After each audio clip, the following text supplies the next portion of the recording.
إن الحمد لله نحمده ونستعينه ونستغفره ونعوذ بالله من شرور أنفسنا ومن سيئات أعمالنا. من يهده الله فلا مضل له ومن يضلله فلا هادي له.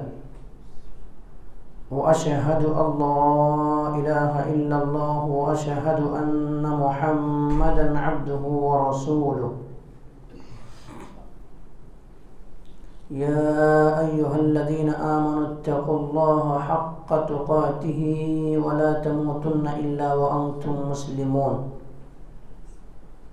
يا أيها الناس اتقوا ربكم الذي خلقكم من نفس واحدة وخلق منها زوجها وبث منهما رجالا كثيرا ونساء واتقوا الله الذي تساءلون به والأرحام إن الله كان عليكم رقيبا.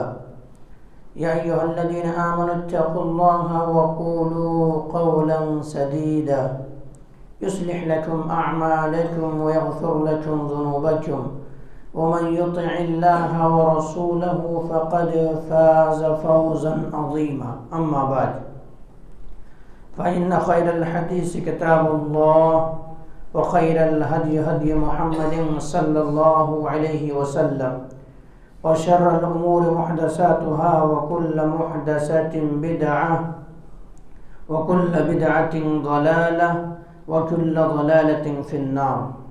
فقد قال الله تبارك وتعالى في كلامه المجيد والفرقان الحميد أعوذ بالله من الشيطان الرجيم. بسم الله الرحمن الرحيم. فيه آيات بينات مقام إبراهيم ومن دخله كان آمنا ولله على الناس حج البيت من استطاع إليه سبيلا ومن كفر فإن الله غني عن العالمين. وقال النبي صلى الله عليه وسلم بني الإسلام على 5: شهادة أن لا إله إلا الله وإقام الصلاة وإيتاء الزكاة وصوم رمضان والحج من استطاع إليه سبيلا. قال رب اشرح لي صدري ويسر لي أمري واحلل عقدة من لساني يفقه قولي. رب زدني علما اللهم رب زدني علما. سبحانك لا علم لنا إلا ما علمتنا إنك أنت العليم الحكيم. لا يكلف الله نفسا إلا وسعها لها ما كسبت وعليها ما اكتسبت. ربنا لا تؤاخذنا إن نسينا أو أخطأنا. ربنا ولا تحمل علينا إصرا كما حملته على الذين من قبلنا. ربنا ولا تحملنا ما لا طاقة لنا به واعف عنا واغفر لنا وارحمنا أنت مولانا فانصرنا على القوم الكافرين. محترم سامعین کرام، حاضرین جمعہ، دینی اور ملی بھائیوں، عزیز بچوں، پردہ نشی خواتین اسلام، میری معزز اسلامی ماں اور بہنیں، تمام تعریف، حمد و ثنا، کبریائی، بڑائی اس وحدہ لا شریک خالق کائنات، مالک ارض و سما کے لیے ہے، جس نے ہم بنی نوع انسانوں کو اس روئے زمین کے اندر مبعوث کیا، پیدا کیا، اور اللہ سبحانہ و تعالیٰ نے ہمیں پیدا کرنے کے بعد یوں ہی بلا چوچ و چرا بھٹکتا ہوا راہ پر نہیں چھوڑا، بلکہ ہماری رہبری کے لیے، ہمارا رشد و ہدایت کی خاطر 1,00,000 کم و بیش 24,000 انبیاء کرام کو اس روئے زمین کے اندر مبعوث کیا، اس روئے زمین کے اندر بھیجا۔ تمام کے تمام نبیوں کے اوپر درود ہو اور تمام کے تمام رسولوں کے اوپر بھی خصوصاً بالخصوص میرے آپ کا آقا جناب محمد کریم صلی اللہ علیہ وسلم پر اللہم صلی علی محمد وعلی آل محمد کما صلیت علی ابراہیم وعلی آل ابراہیم انکا حمید مجید۔ اللہم بارک علی محمد وعلی آل محمد کما بارکت علی ابراہیم وعلی آل ابراہیم انکا حمید مجید۔ محترم حاضرین، میں نے آپ حضرات کے سامنے خطبہ مسنہ کے بعد قرآن مقدس سے ایک آیت تلاوت کی ہے۔ آیت جو ہے سورہ آل عمران سے ہے اور آیت 90 پر 7 ہے۔ اسی طرح سے آپ حضرات کے سامنے ایک مشہور و معروف حدیث پڑھی گئی ہے جو کہ متفقن علیہ بخاری اور مسلم دونوں کتابوں کے اندر موجود ہے۔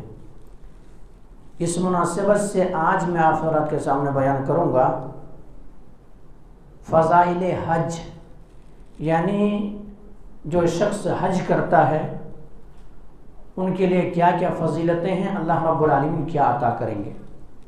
اسی طرح سے آپ حضرات کے سامنے فضائل حج اور طریقہ حج، یعنی حج کا مصنون طریقہ کیا ہے، وہ آپ حضرات کے سامنے بیان کروں گا، کیونکہ یہ جو مہینہ چل رہا ہے، ایام حج چل رہا ہے، ذی القعدہ کا مہینہ ہے، تو یہ حجاج کرام اس مہینے کے اندر تیار ہوتے ہیں، انہیں تیار کیا جاتا ہے، انہیں مسائل سمجھایا جاتا ہے، تو اسی لیے آپ حضرات کے سامنے سرسری طور پر مصنون طریقہ کیا ہے حج کا، وہ آپ حضرات کے سامنے رکھوں گا۔ دیکھیے، حج ایک ایسی عبادات ہے، عبادت کے 3 قسمیں ہیں، ان چیزوں کو ذہن و دماغ کے اندر بٹھائیں۔ عبادت کے 3 قسمیں ہیں۔ ایک عبادت ہے مثلا مالی عبادت، جو زکوٰۃ، مال ہی جن کے پاس مال ہے وہی ادا کریں گے، مالی عبادت۔ اسی طرح سے بدنی عبادت ایک ہے، یعنی نماز کے اندر پیسہ نہیں لگتا ہے، یہ بدنی عبادت ہوا۔ لیکن حج ایک ایسی عبادت ہے جو مجموع العبادات ہے، یعنی اس کے اندر بدن کا بھی شامل ہونا ہے، مال کا بھی شامل ہونا ہے، ذہن و دماغ کو بھی شامل ہونا ہے، یہ مجموع العبادات ہے، یعنی تمام عبادتوں سے افضل ہے یہ حج۔ حج ہر مسلمان پر زندگی میں ایک مرتبہ فرض ہے، جن کے پاس اللہ نے مال دیا ہے، دولت دیا ہے، استطاعت ہے، تو ایسے انسان کو حج کرنا چاہیے، کیونکہ اسلام کی بنیاد 5 شے پر رکھی گئی ہے، 5 چیزوں پر رکھی گئی ہے۔ ان میں سے ایک یہ بھی ہے کہ اگر من استطاع الیہ سبیلا، اگر کسی کے پاس استطاعت ہے تو حج بیت اللہ کرنا یہ فرض ہے ان کے اوپر۔ اگر ایک آدمی کے پاس استطاعت ہے، حج کر سکتا ہے، دولت ہے ان کے پاس، لیکن ان کے باوجود بھی اگر حج نہیں کرتا ہے تو وہ مسلمان نہیں ہے۔ جی، اگر ایک آدمی کے پاس پیسہ ہے، حسب چلنے کی طاقت ہے، یعنی وہ چل بھی سکتا ہے، زیادہ راہ سفر اخراجات اٹھا سکتا ہے، طاقت جسمانی طاقت بھی ہے، مال و متاع بھی ہے اور فراوانی بھی ہے، وہ حج کو جا سکتا ہے۔ اگر وہ حج کو نہیں جاتا ہے تو وہ کیا ہے؟ وہ مسلمان نہیں ہے۔ حضرت عمر بن خطاب رضی اللہ تعالیٰ عنہ کہتے ہیں کہ میں نے یہ ارادہ کیا، میں نے یہ دل کے اندر سوچ لیا، ٹھان لیا، میں نے یہ ارادہ کیا کہ میں کیا کروں کہ کچھ لوگوں کو مقرر کروں اور وہ جا کر کے پتہ کرے کہ کون ہے جو صاحب استطاعت ہے، جن کے پاس طاقت ہے حج کرنے کے اور وہ حج کو نہیں آتے، وہ حج کو نہیں آ رہے ہیں، تو ایسے لوگوں کے اوپر فدیہ جاری کر دوں، جزیہ جسے کہا جاتا ہے، جو اگر مسلم جو اسلامی حکومت ہے جہاں پر یا اسلامی دیش ہے وہاں پر اگر ایک غیر مسلم رہیں گے تو ان کو ٹیکس دینا پڑتا ہے۔ تو اگر کوئی حج کے استطاعت رکھنے کے باوجود بھی اگر حج بیت اللہ نہیں کرتا ہے، حج کو نہیں آتا ہے، تو میں ان پر جزیہ عائد کر دوں، ان پر فدیہ عائد کر دوں، کیوں؟ اور انہوں نے آگے کہ ما ہم بمسلمین، کیونکہ وہ مسلمان نہیں ہے، وہ مسلمان نہیں ہے۔ یہ حضرت عمر بن خطاب رضی اللہ تعالیٰ عنہ کی موقف ہے۔ اسی طرح سے اللہ کے نبی جناب محمد کریم صلی اللہ علیہ وسلم نے فرمایا، یہ حضرت علی سے روایت ہے، اللہ کے نبی جناب محمد کریم صلی اللہ علیہ وسلم فرمایا استطاع الیہ سبیلا، جن کے پاس استطاعت ہے حج کر سکتا ہے وہ، اور اگر وہ حج نہیں کرے گا تو یا تو یہودی ہو کر کے مرے گا یا عیسائی ہو کر مرے گا۔ ایک انسان نماز پڑھ لیتا ہے، روزہ رکھ لیتا ہے اور زکوٰۃ ادا کر لیتا ہے، کلمہ شہادتین کے اقرار کر لیتا ہے، اگر استطاعت نہیں ہے تو کوئی معاملہ نہیں ہے، لیکن ایک کے پاس استطاعت ہے اور حج میں ٹال مٹول کرتا ہے، حج کو نہیں جاتا ہے، ارکان حج اسلام کا ایک ارکان ادا نہیں کرتا ہے، تو اللہ کے نبی کی حدیث ہے یا تو وہ یہودی ہو کر مرے گا یا عیسائی ہو کر مرے گا۔ یہ چیز اتنا وعید ہے۔ اب ایک سوال یہ پیدا ہوتا ہے، کیا حج جب ہمارے اوپر مال استطاعت ہو جائے اسی وقت حج کر لینا چاہیے؟ جی، جس وقت آپ کے پاس مال آ گیا ہے، مال کی فراوانی ہو گئی ہے اور آپ کے پاس اتنا استطاعت ہے، اسی وقت آپ فرض کریں، اسی وقت آپ حج کر لیں، کیونکہ زندگی کی کوئی گارنٹی نہیں ہے کہ انسان کب مر جائے، ان کے سانسیں کب رک جائے یا پھر بیمار پڑ جائے، کوئی بھی مسئلہ پیدا ہو سکتا ہے۔ اس لیے کیا کرو، نیکی کے کاموں میں جلدی کرنا ہے، تو جب ہو گیا ہے ان کے پاس استطاعت اسی وقت حج کرنا ہے۔ ابھی ہمارے یہاں عموماً پایا یہ جاتا ہے کہ اگر کوئی حج کرتا بھی ہے تو آخری موقع پر ایک دم جب ان کو کوئی پتہ نہیں چلے گا، جب طواف کر رہے ہیں وہ بھی ان کو یاد نہیں رہیں گے، سعی کر رہے ہیں وہ بھی ان کو یاد نہیں رہیں گے، رمی جا کر کے کنکری مار رہے ہیں وہ بھی ان کو یاد نہیں رہیں گے، مزدلفہ سے مینا جانا ہے، یہ سب تمام ساری چیزیں ان کو بڑی پریشانی کے ساتھ وہ اٹھائیں گے، تب وہ بڑھاپے کی حالت میں جا کر کے وہ حج کرتے ہیں۔ تو ایسا نہیں ہے کہ بڑھاپے کی حالت ہی میں حج کیا جائے، بلکہ جوانی کی عبادت اللہ کو بہت محبوب ہے، اللہ کو بہت پسند ہے۔ تو اس لیے اللہ نے جب طاقت دیا ہے، جب ہمت ہے، استطاعت ہے آپ کے پاس، تو آپ حج کریں، آپ حج کریں۔ اب دیکھیے عموماً ہر انسان کروڑ پتی ہے، پیسے ہیں، مزید وہ چاہتا ہے کہ میرے یہاں پہ اور مزید پیسہ ہو جائے، لیکن ان کا ذہن و دماغ ادھر نہیں جاتا ہے، خیال وہاں ادھر نہیں جاتا ہے کہ میں اگر حج بیت اللہ کر لوں، کیونکہ ہمارے اوپر فرض ہے، ارکان اسلام ہے، اللہ نے ہم پر فرض کیا ہے، وہ نہیں سوچتا ہے، بلکہ پوری زندگی بھر ایسے جماتا ہے اور لاسٹ میں جا کر کے کیا ہوتا ہے، وہ حج نہیں کر پاتا ہے اور اسی حالت میں وفات ہو جاتی ہے۔ تو اللہ کے نبی جناب محمد کریم صلی اللہ علیہ وسلم کتنے بڑے وعید سنائے ہیں، یا تو وہ عیسائی ہو کر کے مرا یا تو یہودی ہو کر کے مرا۔ تو اس لیے میرے بھائیوں، جن کے پاس استطاعت ہے، اللہ نے ہمت اور طاقت دیا ہے، پیسے ہیں، تو وہ جلدی کرنا چاہیے، یہ فرض ہے آپ کی زندگی میں ایک مرتبہ۔ لیکن اس سے قبل کچھ تمہیدی بات ہے کہ حج میں جانے سے پہلے ہم اور آپ کو کیا کرنا چاہیے۔ حج میں جانے سے پہلے ہمیں اور آپ کو کیا کرنا چاہیے؟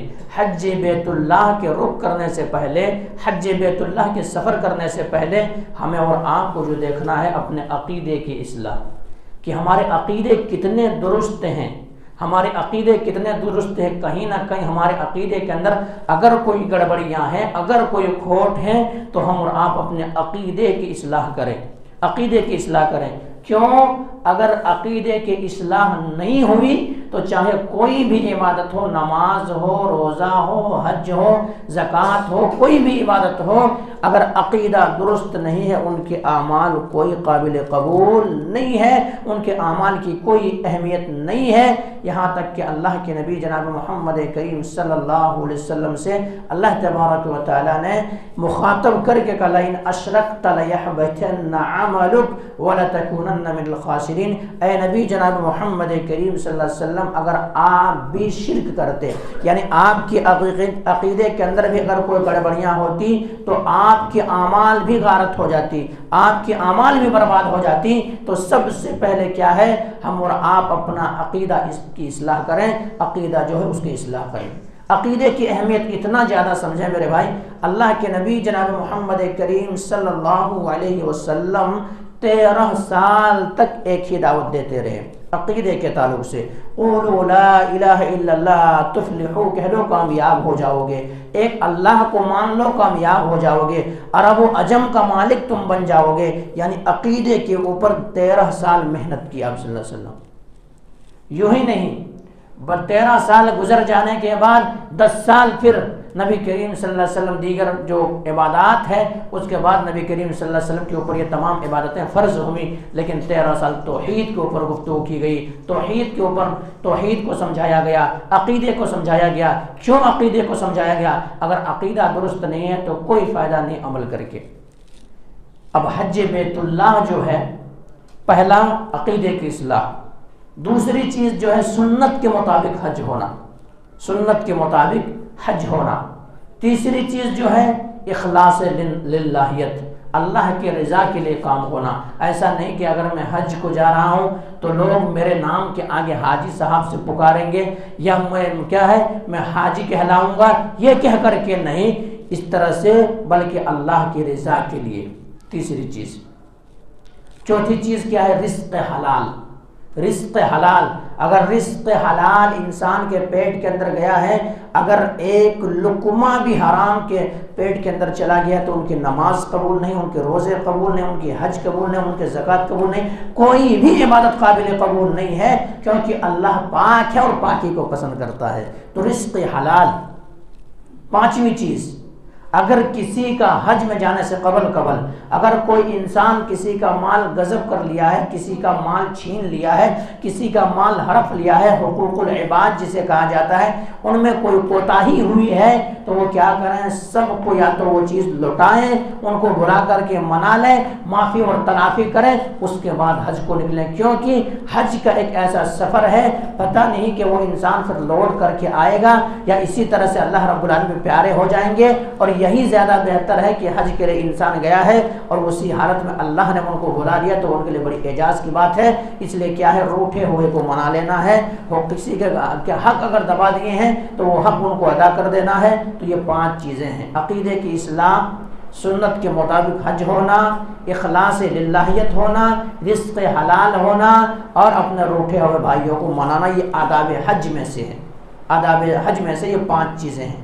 اس کے بعد اب حج کی فضیلت کیا ہے؟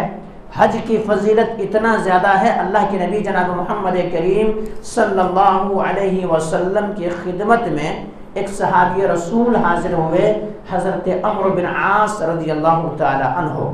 حاضر خدمت ہونے کے بعد ابھی اسلام قبول نہیں کیے تھے، ابھی اسلام نہیں لائے تھے۔ انہوں نے کہا اللہ کے نبی جناب محمد کریم صلی اللہ علیہ وسلم آپ اپنا سیدھا ہاتھ بڑھائیں، میں آپ سے بیعت کرنا چاہتا ہوں اور میں بیعت کرنا چاہتا ہوں، مذہب اسلام میں آنا چاہتا ہوں، اسلام قبول کرنا چاہتا ہوں۔ اللہ کے نبی جناب محمد کریم صلی اللہ علیہ وسلم اپنے دست مبارک کو دراز کیے، اپنے دست مبارک کو آگے بڑھائے۔ حضرت عمرو بن عاص رضی اللہ تعالیٰ عنہ اپنے ہاتھ کو پیچھے کھینچ لیے۔ اللہ کے نبی جناب محمد کریم صلی اللہ علیہ وسلم، عمرو تمہیں کیا ہو گیا ہے؟ تم کہتے کہ ہاتھ کو آگے بڑھاؤ، میں آگے بڑھایا تو تم پیچھے کھینچ لیے، یہ کیا وجہ ہے؟ سبب کیا ہے، علت کیا ہے جس کی وجہ سے تم نے ہاتھ کو پیچھے کھینچا ہے؟ کہ اللہ کے نبی جناب محمد کریم صلی اللہ علیہ وسلم، میں اسلام تو قبول کرنا چاہتا ہوں، لیکن اسلام قبول کرنے سے قبل میں کچھ آپ سے سوال کرنا چاہتا ہوں، آپ سے پوچھنا چاہتا ہوں، کچھ شرط آپ سے لگانا چاہتا ہوں۔ اللہ کے نبی جناب محمد کریم صلی اللہ علیہ وسلم، میں اسلام قبول کروں تو کیا میرے سابقہ گناہ، پہلے کے گناہ سب معاف ہو جائیں گے؟ اللہ کے نبی جناب محمد کریم صلی اللہ علیہ وسلم فرمایا افعلمت یا عمر، افعلمت یا عمر ان اللہ یہدم ما کان قبلہ۔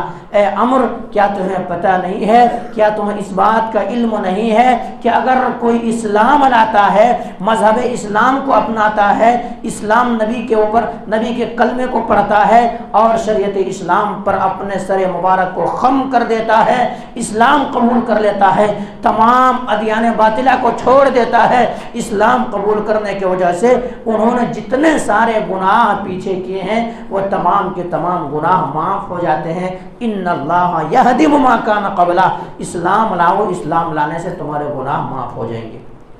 وَإِنَّ الْحِجْرَةَ تَهْدِمُ مَا كَانَ قَبْلَهُ، اور کوئی انسان اللہ کی رضا کی خاطر، اللہ کے خوشنودی کی خاطر اپنے گھر و بار کو چھوڑتا ہے اور وہ ہجرت کر جاتا ہے ایمان کو بچانے کے لیے، تو ہجرت کرنے کی وجہ سے ان کے گناہ تمام معاف ہو جاتے ہیں۔ وَإِنَّ الْحَجَّ تَهْدِمُ مَا كَانَ قَبْلَهُ، اور اگر کوئی حج کرتا ہے تو حج کرنے کی وجہ سے ان کے سابقہ تمام پچھلے کے گناہ معاف ہو جاتے ہیں۔ اور اللہ کے نبی جناب محمد کریم صلی اللہ علیہ وسلم نے دوسری روایت کے اندر کہا کہ اگر وہ انسان حج بیت اللہ کرتا ہے، حج کو جاتا ہے اور دوران حج کوئی فحش گوئی نہیں کرتا ہے، کوئی فحش باتیں نہیں کرتا ہے اور حج کر کے لوٹتا ہے، تو وہ انسان ایسا ہی لوٹا ہے جیسا کہ اس کی ماں نے ان کو جنا تھا، جس وقت پیدائش کے موقع پر جیسا یہ پاک تھا، صاف و شفاف تھا، ایک آئینے کی طرح تھا، اسی طرح سے وہ انسان پاک و صاف ہو کر کے لوٹتا ہے جب حج کرتا ہے اور حج کے اندر کوئی فحش گوئی اور دیگر چیزیں نہیں کرتا ہے۔ تو یہ دوسری حدیث۔ تیسری حدیث، اللہ کے نبی جناب محمد کریم صلی اللہ علیہ وسلم نے فرمایا کہ حج مبرور کا بدلہ جنت کے علاوہ کوئی چیز جنت ہے. جنت جب حج مبرور اگر کسی کی ہو جائے تو ان کے لیے جنت ہے. حج مبرور کا مطلب کیا ہے؟ یعنی وہ انسان حج کے لیے جاتا ہے، کوئی فحش گوئی نہیں کرتا ہے اور وہاں سے لوٹتا بھی ہے. آج حاجیوں کا کیا حال ہے معلوم؟ آج دور حاضر میں حج کے لیے گیا ہے، حج سے آنے کے بعد اپنے کاروبار میں مشغول ہو گیا، جھوٹ بولنا شروع کر دیا. حج سے آنے کے بعد دیگر چیزیں کرنا شروع کر دیا. حج سے آنے کے بعد نمازیں چھوڑنا شروع کر دیا. تو ایسے حج کے تعلق سے نہیں کہا گیا، بلکہ وہ حج جب گیا تھا تو جس طرح سے عزم مصمم لے کر کے گیا تھا، ارادہ لے کر کے گیا تھا کہ میں پاک ہو کر کے آؤں گا، میں اپنے آپ کو جہنم سے آزاد کرا کر کے آؤں گا، اور وہاں سے آنے کے بعد وہ بندہ کیا کرتا؟ اسی حالت میں رہتا ہے، اسی حالت میں رہتا ہے. جس طرح سے زندگی گزارنا ہے اسی طرح سے گزارتا ہے. تب ان کے لیے حج مبرور تو سوائے جنت کے ان کے علاوہ کوئی چیز نہیں ہے. تو اسلام کیا حج کرنے سے تمام گناہ معاف ہو جاتے ہیں. حج کرنے کی وجہ سے انسان جو ہے، انسان یعنی اس طرح سے انسان جو ہے اس طرح سے لوٹتا ہے جیسے کہ اس کی ماں نے ابھی جنا ہے. حج کے بدلہ جنت ہے، حج کا بدلہ جنت ہے. اب وہ ہمارے بھائی سوچے ہیں جن کے پاس بہت سارے جائیداد ہیں، بہت سارے پیسے ہیں، لیکن ان کے باوجود بھی حج کے لیے کوتاہی کر رہے ہیں. حج کے لیے کیا کر رہے ہیں؟ حج کے لیے کوتاہی کر رہے ہیں، ٹال مٹول کر رہے ہیں، دولت کو اکٹھا کرنے میں لگے ہوئے ہیں، دولت کو جمع کرنے میں لگے ہوئے ہیں. تو وہ بھائی ہمارے سوچے کہ آپ کتنے بڑی فضیلت سے محروم ہو جا رہے ہیں. تو اگر کوئی ہے کسی کے پاس استطاعت تو وہ انسان حج کرنے کی کوشش کرے، حج کرنے کی کوشش کریں، کیونکہ یہ مال و متاع جو ہے میرے بھائی حج کریں گے یہ آپ کے لیے ہوگا. لیکن آپ مال و متاع چھوڑ کر کے اگر جائیں گے، پیسے و دولت چھوڑ کر کے جائیں گے، تو جتنا زیادہ پیسہ آپ چھوڑ کے جائیں گے اتنا زیادہ آپ کے وارثین میں لڑائیاں اور جھگڑے ہوں گے. لڑائیاں اور جھگڑے ہوں گے، وہ تقسیم کا مسئلہ آئے گا، جائیداد کا مسئلہ آئے گا، لڑیں گے کہ مجھے اتنا چاہیے، مجھے اتنا چاہیے. یہ ہے میرے بھائی، اگر آپ کے ہاتھ میں کوئی اچھی گھڑی پہنا ہوا ہے، آپ کے ہاتھ میں کوئی اچھا موبائل ہے، تو اس موبائل کے لیے بھی وہ لڑیں گے کہ نہیں میرے والد محترم کے پاس جو موبائل ہے وہ میں رکھوں گا. دوسرا اٹھے گا کہ میں رکھوں گا، تیسرا اٹھے گا کہ میں یہ جائیداد لے لوں گا. اور اگر کوئی کسی کے والدین کے پاس اگر سونا و چاندی ہے تو بیٹیاں پھر لڑنا شروع کہ یہ اس کو میں رکھوں گی یا میں رکھوں گی. بڑا اس دنیا کے دھوکے میں رہ کر کے حج کرنے میں ٹال مٹول کرنا اور استطاعت کے باوجود بھی حج نہ کرنا. اللہ کے نبی جناب محمد کریم صلی اللہ علیہ وسلم کو وعید سنیں اور اس وعید کو یاد رکھیں. آج ہمارے یہاں پہ ایک یہ بھی عموماً کہ اگر کوئی انسان عمرہ کر لے تو بس کافی ہو جاتی ہے، اور زیادہ تر رجحان جو لوگوں میں بنا ہوا ہے عمرہ ہی کرنے کا. میرے بھائی عمرہ نہیں، عمرہ اگر آپ صرف اس غرض سے جاتے ہیں کہ اگر آپ گئے ہیں جا کر کے اللہ کے نبی جناب محمد کریم صلی اللہ علیہ وسلم روزہ دیکھ سکوں، جا کے مکہ دیکھ سکوں اور وہاں پہ اسلام کی سربلندی جہاں سے ہوئی ہے وہاں دیکھ سکوں، آپ عمرہ آپ جا رہے اس غرض سے آپ کے گناہ معاف ہوں گے. لیکن حج آپ کے اوپر ساقط نہیں ہے. اگر آپ کے پاس استطاعت ہے تو آپ کو حج کرنا ضروری ہے، عمرہ سے کام چلنے والا نہیں ہے، عمرہ سے کام چلنے والا نہیں ہے. اگر اللہ نے آپ کو مال دیا ہے تو آپ حج بیت اللہ کریں، اور جب استطاعت ہو جائے اسی وقت آپ کیا کریں؟ حج بیت اللہ کریں، کیونکہ حج بیت اللہ یہ فرض ہے، عمرہ کوئی فرض نہیں ہے. اب آئیے سرسری طور پر حج کا طریقہ کیا ہے اور عمرہ کا طریقہ کیا ہے. کوئی اگر ہمارے بھائی اگر حج جانا چاہتا ہے تو ان چیزوں کو اگر یاد رکھ لیں گے تو انشاءاللہ ان کے لیے آسانیاں ہوگی. کیونکہ ابھی ایسا ہے کہ بہت سارے لوگ حاجیوں کو لے کر کے جا رہے ہیں، انہیں الگ الگ طریقے بتا رہے ہیں، الگ الگ دعائیں سکھا رہے ہیں. تو یہ چیز ہے، تو اس لیے ان چیزوں کو جاننا ضروری ہے تاکہ ہم اور آپ مسنون طریقے سے حج کر سکیں، مسنون طریقے سے عمرہ کر سکیں، اور نبی کریم صلی اللہ علیہ وسلم نے بتائے ہوئے طریقے پہ عمرہ کر سکیں، حج کر سکیں. دیکھیں اس کا طریقہ کیا ہے. عمرہ کے لیے اگر کوئی انسان جا رہا ہے تو عمرہ کے لیے عمرہ کے 4 ارکان ہیں. 4 ارکان ہیں. کیا کیا ہے؟ یہ تو عموماً ہر کوئی جانتا ہے کہ گھر سے جب نکل رہا ہے انسان تو گھر سے نکلتے وقت دعا پڑھ کے نکلے، بسم اللہ توکلت علی اللہ لا حول ولا قوت الا باللہ. یہ گھر سے آپ نکل گئے. اب اگر آپ عمرے کے ارادے سے نکلے ہیں، اگر گھر سے احرام باندھنا چاہے تو گھر سے بھی باندھ سکتے ہیں، لیکن اگر آپ ایئرپورٹ سے باندھنا چاہے تو وہاں سے بھی باندھ سکتے ہیں. لیکن زیادہ اچھا جو ہے کہ آپ اگر گھر سے آپ باندھ کے نکل رہے ہیں تو پھر آپ کے لیے بڑی آپ کو قد و کاوش کرنا پڑے گا، قد و کاوش آپ کو پھر وہاں تک اڑنا پڑے گا، فلائٹ لیٹ بھی ہو سکتا ہے، کوئی بھی مسئلہ ہو سکتا ہے، اس لیے زیادہ بہتر یہ ہے کہ آپ کیا کریں، جہاں سے آپ کو بیٹھنا ہے ایئرپورٹ سے، آپ کیا کریں احرام باندھ لیں، احرام باندھ لیں۔ احرام باندھنے سے پہلے آپ اگر مرد ہے تو اپنے جسم میں خوشبو وغیرہ مل لیں، جسم میں یہ سنت ہے، یہ خوشبو وغیرہ کپڑے میں نہیں، کپڑے میں کوئی چیز نہیں لگا سکتے، آپ اپنے جسم میں مل لیں، ملیں گے تو کیا ہوگا، تاکہ کوئی پسینہ وغیرہ کوئی چیز، کیونکہ آپ عمرہ کریں گے تب تک پسینہ بھی کسی کو زیادہ آتا ہے، کوئی چیز ہو سکتا ہے، تو اس لیے کیا کریں، آپ اپنے جسم میں خوشبو وغیرہ مل لیں، خوشبو وغیرہ مل لیے، مل لینے کے بعد احرام باندھ لیں۔ احرام کیا ہے؟ احرام مرد کے لیے 2 کپڑے بغیر سلے ہوئے، بغیر سلے ہوئے، عورت کے لیے اپنا عام کپڑا جو وہی کپڑا ہے وہی کپڑا، لیکن عورت کیا کرے گی، احرام کے لیے دستانے نہیں پہنے گی، دستانے نہیں پہنے گی، چہرے کو کھلا رکھے گی، چہرے کو کھلا رکھے گی، عام کپڑا جو کپڑا پہنتی ہے وہ کپڑے میں بھی جا کر کے خواتین جا کے کیا حج کر سکتی ہے، لیکن مرد کے لیے کیا ہے، 2 بغیر سلے ہوئے کپڑے، کوئی بھی اس کے اندر بنیان نہیں پہن سکتے، دیگر چیزیں نہیں پہن سکتے، جتنے ساری چیزیں آپ پہنتے تھے کچھ بھی نہیں پہن سکتے، صرف ایک ازار کے طور پر، تہمت کے طور پر ایک کپڑا، اور ایک ڈھانپ لینے کے لیے، کندھے ڈھانپ لینے کے لیے ایک کپڑا، 2 کپڑا۔ تو کیا کریں گے، وہاں سے احرام باندھ لیں گے، احرام باندھ لیں گے تو کپڑا کو یہ احرام، اب پھر وہاں سے آپ بیٹھ گئے جہاز میں، بیٹھ گئے، پھر وہاں سے جیسے ملک ہندوستان والوں کے لیے یلملم ہوتا ہے میقات، یلملم ایک میقات ہے، وہاں آپ حج کے لیے جا رہے ہیں، عمرے کے لیے جا رہے ہیں، تو ظاہر سی بات ہے پورے حج ہی اس کے اندر رہیں گے، یہ عمرہ کرنے والے ہی رہیں گے، تو کیا کریں گے، وہاں پہ اعلان ہوگا، پھر اب یلملم پہنچنے والے ہیں تو یلملم پہنچنے سے قبل آپ کو اعلان کریں گے کہ آپ میقات میں آ رہے ہیں، آپ ایسا کریں کہ اب نیت کر لیں، اب نیت کر لیں، نیت پھر آپ کو وہاں سے نیت کرنا ہے، آپ عمرہ کے لیے اگر جا رہے ہیں تو آپ اللہم عمرتن کہہ کر کے آپ نے عمرہ کا ارادہ کیا، ارادہ کرنے کے بعد اب وہاں سے تلبیہ پڑھتے جانا ہے، وہاں سے تلبیہ پڑھتے جانا، لبیک لا شریک لک لبیک ان الحمد والنعمت لک والملک لا شریک لک،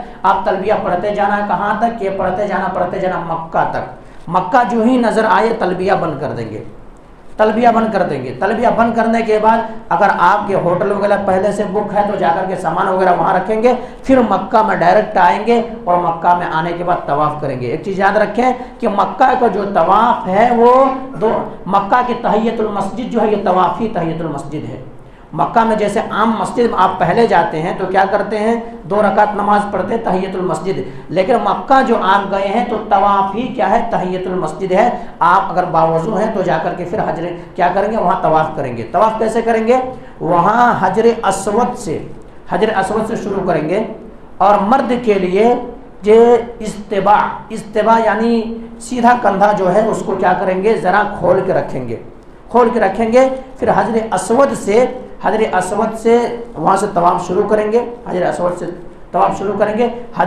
سے پھر حجر اسود آئیں گے، ایک طواف ہوگا، حجر اسود سے دوسرے پھر آئیں گے تو دوسرا طواف ہوگا۔ رکن یمانی اور حجر اسود کے درمیان جو ہے ایک مخصوص دعا ہے جو نبی کریم صلی اللہ علیہ وسلم پڑھتے تھے، ربنا آتنا فی الدنیا حسنہ وفی الآخرۃ حسنہ وقنا عذاب النار۔ یہ پورے طواف میں آپ کو رکن یمانی اور حجر اسود کے درمیان یہ ہمیں اور آپ کو یہ دعا پڑھنا ہے۔ تو کیا وہاں طواف مکمل ہو گئی، اب مکمل ہو جانے کے بعد اب آپ 2 رکعت نماز واتخذوا من مقام ابراہیم مصلی، جب وہاں پہ 2 رکعت نماز پڑھیں گے، وہ 2 رکعت نماز جو ہے مختصر پڑھیں گے، قل یا ایھا الکافرون پہلے رکعت کے اندر، دوسری رکعت کے اندر قل هو اللہ پڑھیں گے، وہ ہو گئے۔ اب وہاں سے آپ نکلیں گے تو ملتزم جہاں ہے وہاں پہ پانی پینے کا سسٹم رکھا، زمزم کے پانی، وہ پانی آپ کو پینا ہے، نبی کریم صلی اللہ علیہ وسلم پیے تھے وہ پانی پینا سنت ہے، پانی آپ پیئیں گے، جو آپ کا تمنا ہے، جو آپ کا آرزو ہے، جو خواہش ہے، ناجائز چیز نہیں بلکہ حلال آپ کو جو تمنا ہے آپ کو سوچ کر کے پئیں، اللہ تبارک و تعالیٰ وہ عطا کرے گا۔ وہ پانی پیتے ہوئے دعا کریں اور کچھ سر میں ڈال لیں، یہ ہو گیا طواف ہو گئے۔ طواف کے بعد اب سعی کرنا ہے، سعی یعنی صفا اور مروہ کے چکر لگانا، سعی اس کو کہا جاتا ہے۔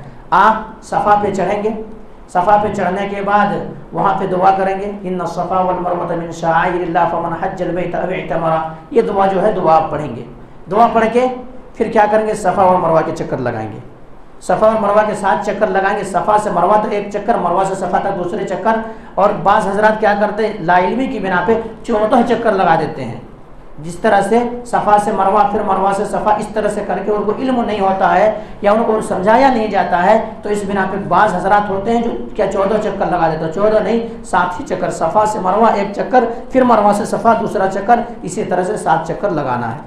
7 چکر لگا لیے، یہ صحیح ہو گیا۔ اب صحیح ہو جانے کے بعد اب وہاں سے آئے، وہاں سے آنے کے بعد اپنا بال کو آپ مڑوا لیں۔ اللہ کے نبی جناب محمد کے بال مڑوانا ہی ہے۔ اللہ کے نبی نے بال مڑوانے والوں کے لیے کیا کیا ہے، دعا کیا ہے، رحمت کے 3 مرتبہ دعا کیے، برکت کی دعا کیے، اور جو تقصیر کرتے ہیں تھوڑے کٹ کر آتے ہیں ان کے لیے 1 مرتبہ دعا کیے۔ تو افضل کیا ہے، یعنی اس طرح سے بال اپنا مڑوا لیں۔ آپ کا عمرہ ہو گیا، عمرہ ہو گیا، کچھ بھی نہیں، میقات سے نیت کر لیے، طواف کر لیے، سعی کر لیے، بال مڑوا دیے، بس ہو گیا عمرہ۔ عمرہ اتنا ہی ہے۔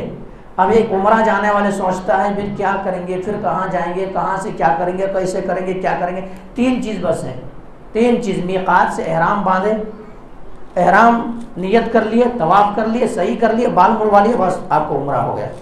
آپ کپڑا آپ اپنا اتار دیں، اب جو کپڑا پہننا چاہے وہ کپڑا آپ پہنیں، اور اس کے بعد پھر وہاں پہ اللہ رب العالمین کی بندگی عبادت کریں، خانہ کعبہ میں نماز پڑھیں۔ 1 نماز پڑھنے کے جو ثواب ہے 1 لاکھ نماز پڑھنے کے برابر ثواب ہے، آپ پڑھیں۔ پھر اس کے بعد نفلی طواف وغیرہ آپ جتنا کرنا چاہیں کریں۔ یہ عمرہ کا طریقہ ہے۔ اب حج کا طریقہ کیا ہے؟ حج کا طریقہ، حج 3 قسم کے ہوتے ہیں، حج 3 قسم کے، ایک حج تمتع، حج قران، حج افراد۔ تو زیادہ تر جو انڈیا، پاکستان، بنگلہ دیش ادھر سے جو جاتے ہیں ہمارے بھائی، حج تمتع کرتے ہیں، اور حج تمتع ہی کرنا زیادہ افضل ہے، کیونکہ اللہ کے نبی جناب محمد کریم صلی اللہ علیہ وسلم نے ارادہ فرمایا تھا کہ اگر میں قربانی کا جانور ساتھ میں نہیں لاتا تو میں بھی حج تمتع کرتا، لیکن قربانی کے جانور آپ صلی اللہ علیہ وسلم ساتھ لائے تھے، اس بنا پہ حج تمتع نہیں کیے، حج قران کیے۔ آپ صلی اللہ علیہ وسلم ایک حج کیے، وہ حج قران ہے۔ حج قران کیا ہے؟ یعنی ایک ہی ساتھ نیت کر لینا، حج اور عمرہ دونوں کا نیت کر لینا، یہ حج قران ہے، حج قران۔ حج افراد کیا ہے؟ صرف حج کے لیے کیا ہے، نیت کرنا۔ حج تمتع کیا؟ حج کے لیے الگ نیت کرنا، عمرہ کے لیے الگ نیت کرنا۔ تو عمرہ کا میں نے طریقہ بتایا، اب حج کا طریقہ سنیں۔ آپ پہنچ گئے وہاں پہ، اب وہاں یوم التربیہ 8 ذی الحجہ کو یوم التربیہ کہا جاتا ہے۔ 8 ذی الحجہ کو کیا کریں گے؟ نماز فجر کے بعد، یعنی ظہر تک آپ کو مینا پہنچنا ہے۔ نماز فجر کے بعد آپ کیا کریں گے؟ اپنے ہوٹل سے جہاں آپ ہیں وہیں سے احرام باندھیں گے، ہوٹل ہی سے احرام باندھ لیں گے۔ باندھ لینے کے بعد پھر تلبیہ پکارتے ہوئے مینا چلے جائیں گے۔ مینا پہنچنے کے بعد وہاں کیا کریں گے؟ 5 نمازیں قصر کر کے پڑھیں گے، ظہر کے وقت میں، عصر کے وقت میں، مغرب کے وقت میں، عشاء کے وقت میں، فجر کے وقت پہ فجر۔ وہ 5 نمازیں پڑھ لیں۔ 5 نمازیں پڑھ لینے کے بعد پھر وہاں سے جو ہے مینا آپ پہنچے تھے، مینا نماز فجر پڑھ لینے کے بعد پھر نماز فجر پڑھنے کے بعد ذرا سورج کی سفیدی ظاہر ہونے تک وہیں رکنا ہے، مشعر حرام میں دعا وغیرہ کرنا۔ مشعر حرام ایک جگہ ہے، مسجد بنا دی گئی وہاں پہ دعا وغیرہ کرنا ہے۔ وہاں دعا کرنے کے بعد پھر کیا کرنا ہے، مطلب آپ کو پھر وہاں سے عرفات چلے جانا ہے۔ یہ کب؟ 9 ذی الحجہ کو عرفات چلے جانا۔ عرفات جائیں گے، عرفات میں ابھی عرفات ہی کے میدان میں داخل نہیں ہوں گے، بلکہ مسجد نمرہ ابھی بنا ہوا ہے، وادی نمرہ کہا جاتا تھا پہلے نبی کے دور میں، اب وہاں مسجد بنا دی گئی ہے، وہاں پہ جا کے رکیں گے، خطبہ وغیرہ سنیں گے، خطبہ ہوگا وہاں پہ، خطبہ دیں گے، خطبہ وغیرہ سنیں گے۔ خطبہ وغیرہ سننے کے بعد اب پھر ایسا ہوگا کہ وہاں سے آپ نکلیں گے، پھر وہاں سے عرفات کے میدان جانا ہے۔ دونوں ایک ہی جگہ ہے لیکن مسجد کی حد الگ ہے، وہ عرفات کے میدان الگ ہے۔ تو آپ کیا کریں گے؟ وہاں سے مطلب وہاں سے خطبہ وغیرہ سننے کے بعد پھر 2 جو نماز قصر کر کے، نماز ظہر اور نماز عصر کو قصر کریں گے، ایک اذان کے ساتھ ظہری کے وقت دونوں نماز پڑھیں گے، 2 نماز پڑھ لیں گے 2 رکعت کر کے۔ اب وہاں سے عرفات کے میدان چلے جائیں گے۔ عرفات کے میدان جانے کے بعد پھر وہاں کیا ہوگا؟ وہاں پوری دن بھر دعائیں کریں گے، مغرب تک دعا کرنا ہے۔ مغرب سے پہلے اگر کوئی وہ میدان سے نکل جاتا ہے تو ان کا حج مکمل نہیں، بلکہ فدیہ ایک بکرا دینا پڑے گا ان کو۔ مغرب تک دعائیں کریں گے۔ وہ دعا کرنا کون سی دعا ہے؟ مسنون دعا لا الہ الا اللہ وحدہ لا شریک لہ لہ الملک ولہ الحمد وہو علی کل شیء قدیر، لا الہ الا اللہ وحدہ لا شریک لہ لہ الملک ولہ الحمد وہو علی کل شیء قدیر. بس یہی دعا پڑھنا ہے، یہی دعا پڑھنا ہے مغرب تک. اب مغرب ہو گئے، مغرب ہو جانے کے بعد پھر آپ کو وہاں سے مزدلفہ آنا ہے. مزدلفہ آنا ہے. آپ ظہر اور عصر کو یہاں پڑھ لیے تھے، یہاں عرفات کے میدان میں مسجد نمرہ میں. اب آپ کی 2 نماز رہ گئی تھی مغرب عشاء، تو آپ مزدلفہ میں جا کر کے پھر دونوں نماز کو کیا کریں گے؟ قصر کر کے دونوں نماز پڑھیں گے، عشاء اور مغرب دونوں نماز پڑھیں گے. وہاں پڑھیں گے، پھر اس کے بعد سو جائیں گے. کوئی عبادت نہیں کرنا ہے، سو جانا صبح تک. صبح تک فجر کی نماز سے پہلے ذرا اٹھیں گے، ذرا فجر کی نماز اس سے زیادہ مطلب یہ ایام میں اس موقع پہ تھوڑا پہلے پڑھ لیں گے. پڑھ لینے کے بعد پھر دعا کریں گے. وہی کب تک؟ وہی یعنی سورج کی سفید نہ ہو جانے تک پھر دعا وغیرہ کریں گے. پھر وہاں سے اب پھر مینا آئیں گے. پھر مینا آئیں گے. مینا آنے کے بعد اب آپ کو مینا آتے سمے مزدلفہ ہی میں یا ادھر آپ کو کنکری چن لینا ہے. 7 کنکریاں، 7 کنکریاں چننا. یہ 10 ذی الحجہ کی بات چل رہی ہے. 7 کنکریاں چن لینا. اور جمرہ عقبہ جسے کہا جاتا ہے، بڑا جو وہ ہے جس پہ حضرت ابراہیم علیہ السلام کو بہکانے کی کوشش کی جا رہی تھی، جو کنکریاں جو مارے تھے، تو جمرہ عقبہ پہ 7 کنکریاں ماریں گے. 7 کنکریاں ماریں گے پہلا کم. اس کے بعد جو ہوگا، اس کے بعد آپ کی قربانی، اگر قربانی کا جانور ہے تو آپ کو بتایا جائے کہ اس وقت آپ کی قربانی ہے. آپ اس کے پیچھے نہیں پڑنا ہے کہ وہ کیے یا نہیں کیے. اگر وہ نہیں کیے تو ذمہ دار وہ ہوں گے. آپ کو اگر ٹائمنگ دے دیا گیا ہے، اگر 11 بجے آپ کی قربانی ہو جائے گی تو آپ 11 بجے کیا کریں گے؟ اپنا بال کو مڑوا دیں گے. بال مڑوا دیں گے. بال مڑوانے کا طریقہ کیا ہے؟ یعنی پہلے سیدھے طرح سے موڑیں گے، پھر بائیں طرح سے موڑیں گے، دائیں اور بائیں کر کے بال مڑوائیں گے. یہ چیز ہو گئے، یعنی وہاں کنکریاں مار دیے جمرہ عقبہ میں، بال مڑوا لیے. اب وہاں سے کیا کریں گے؟ آپ پھر کیا کریں؟ اپنا احرام کو اتار سکتے ہیں اور وہاں سے پھر طواف زیارت کے لیے جانا ہے. مکہ جانا ہے، طواف کرنا ہے، سعی کرنا ہے. طواف کو صحیح کرنے کے بعد اب پھر مینا آ جانا ہے. اور مینا میں آنے کے بعد اب یہاں 3 دن رکنا ہے. اگر کوئی 12 تاریخ کو بھی نکلنا چاہے تو مغرب سے پہلے اگر نکلنا چاہے تو نکل سکتا ہے.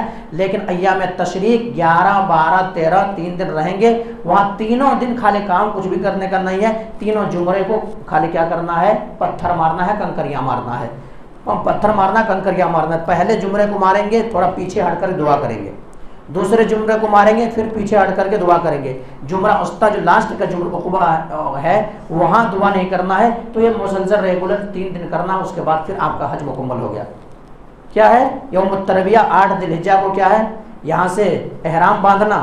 احرام باندھنے کے بعد مزدلفہ جانا، یہ تمام سب مینا جانا. مینا میں جا کر کے 5 وقت نماز قصر کر کے پڑھنا. پھر مینا سے پھر عرفات جانا. عرفات سے پھر مزدلفہ آنا. مزدلفہ سے پھر مینا جانا. پھر مینا سے پھر کیا ہے؟ مکہ آنا. یہ حج کا یہ طریقہ مختصر طریقہ ہے. اور اگر کوئی بھائی جانا چاہتا ہے تو ظاہر سی بات ہے کہ وہ سمجھنے کی کوشش کریں گے، جاننے کی کوشش کریں گے. تو یہ چیز ہے، تو یہ مسنون طریقے ہے. بس اتنا ہی ہے. اب کوئی حج کے لیے اس لیے بھی نہیں جاتا، تاخیر کرتا ہے کہ اگر میں حج کے لیے جاؤں تو میرے کو دعا یاد نہیں ہے، میں حج کے لیے جاؤں تو میرے کو طریقہ معلوم نہیں ہے، میں لوگوں کو دیکھ کر کے کیا کب تک کروں گا، لوگ کیسے طواف کر رہے ہیں ویسے طواف کرنا پڑے گا، لوگ صحیح کیسے کر رہے ہیں ویسے صحیح کرنا پڑے گا. ہم لوگ جب چھوٹے بچے تھے نماز کے لیے آتے تھے تو ہم لوگ کو نماز پڑھنے نہیں آتا تھا. دیکھتے تھے کہ ہمارے بازو والے کیسے پڑھ رہے ہیں، کتنے رکعت پڑھ رہے ہیں، تو میں ان کے پیچھے پڑھتا تھا. اور کبھی کبھی کوئی نہیں ملتے تھے اسی طرح سے بیٹھ جاتے تھے کیونکہ نماز پڑھنے نہیں آتے تھے. بعض حاجیوں کا بھی یہی عمل ہے، بعض حاجیوں کا بھی یہی عمل ہے کہ وہ سوچتے ہیں حج کو اگر جاؤں تو کوئی مسئلہ، لیکن طریقہ ہی نہیں معلوم ہے. تو میرے بھائیو جاننے کی کوشش کریں. یہ مختصر طریقہ ہے، لیکن جن کو استطاعت ہے اللہ کے واسطے حج بیت اللہ ضرور کریں، ورنہ اللہ کی نبی کی وہ حدیث یاد رکھیں.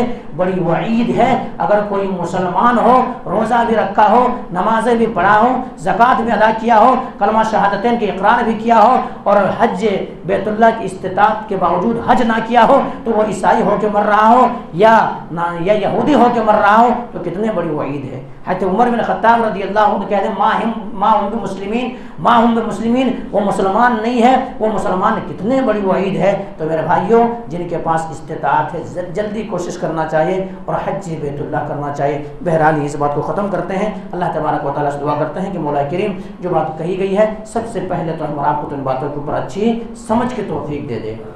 اس کے بعد مولا کہ ہم تمام مسلمانوں کو مولا کریم جن کے پاس استطاعت ہے مولا کریم انہیں حج بیت اللہ کرنے کی توفیق دے دے۔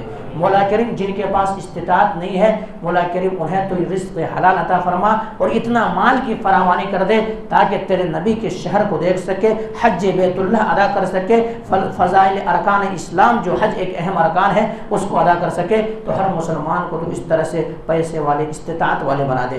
تقبل یا رب العالمین واخداوانا الحمدللہ رب العالمین سبحان ربک رب العزت عما یصفون وسلام المرسلین والحمدللہ رب العالمین برحمتک یا ارحم الراحمین۔